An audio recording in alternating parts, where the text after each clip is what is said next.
Consider this quote from the poem If I Should Have a Daughter by Sarah Kay. This world is made out of sugar. It can crumble so easily, but don't be afraid to stick out your tongue and taste it. Last year, I encountered a lot of changes in my life. I moved to this new country on this new continent, 3,500 miles away from half of my family and my best friends. I've made new friends that turned out weren't always right for me. I faced everyday minor issues like that one bad grade, that one conversation where I just wondered to myself, why did I say that? That one argument with my mom. And even though they weren't important, I didn't have my best friends to talk to. Being new, I wasn't quite sure who to trust, who to turn to. I felt lonely at times. Progressively going through the year, these little things added up. And when my parents announced to my brother and I that they were separating, it just felt like the breaking point. I knew it wasn't the end of the world. But I did get to the point where I felt like my life had crumbled. Looking back at last year, I realized that I didn't appreciate what I had enough. I didn't appreciate how much of a role my best friends played in my life. How much I enjoyed my family dynamic, our family trips and moments. How my brother, my favorite person in this entire world, has always been there for me and has, in part, shaped the person that I am today. I should have taken the time to appreciate those things and moments because you never know when it can be taken away from you. The same thing happened with gymnastics. I would enjoy the competitions, but not to the fullest. It's only on that last one that I realized that this could be my very last meet, and I wouldn't have appreciated being in the team enough. So, on that last meet, I took the time to appreciate. I appreciated my teammates, my coaches, being there, being able to compete. Time, it might sound weird, but time did feel like it stopped.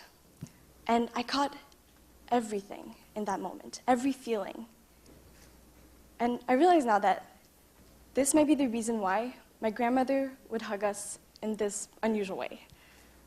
Each time she would take my brother and I in her arms, she would smell us. Smell us as if we were flowers, as if this was the last time she would ever hold us and see us. As if breathing us in and holding on to us just a little longer would forever sustain the memory of us. In a way, I felt like I was doing the same thing. I felt like I was trying to forever remember the moment, because right then, I was happy. So, especially in our generation, where everything is going so quickly, and we always seem to be busy, it can be hard to take time and appreciate things. But that is why, when something brings you joy and happiness, you should take the time, slow down, and soak it in.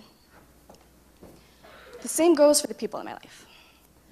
I now try to appreciate my friends more, who have been there for me, even when I haven't noticed. I appreciate my brother more. Every moment that we spend together, each time he hugs me, each time he's being overprotective. All those little things, I now take the time to appreciate them. Because who knows when it might all end? After all, I am leaving college soon.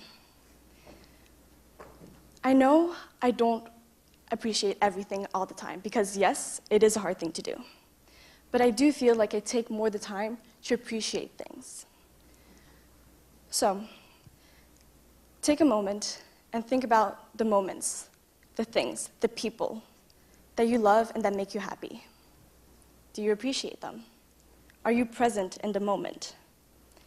If not, maybe you should start appreciating them and taking the time to be there. So, I will leave you with this quote from the same poem. This life will hit you hard in the face, wait for you to get back up so it can kick you in the stomach. But getting the wind knocked out of you is the only way to remind your lungs just how much they like the taste of air. Thank you.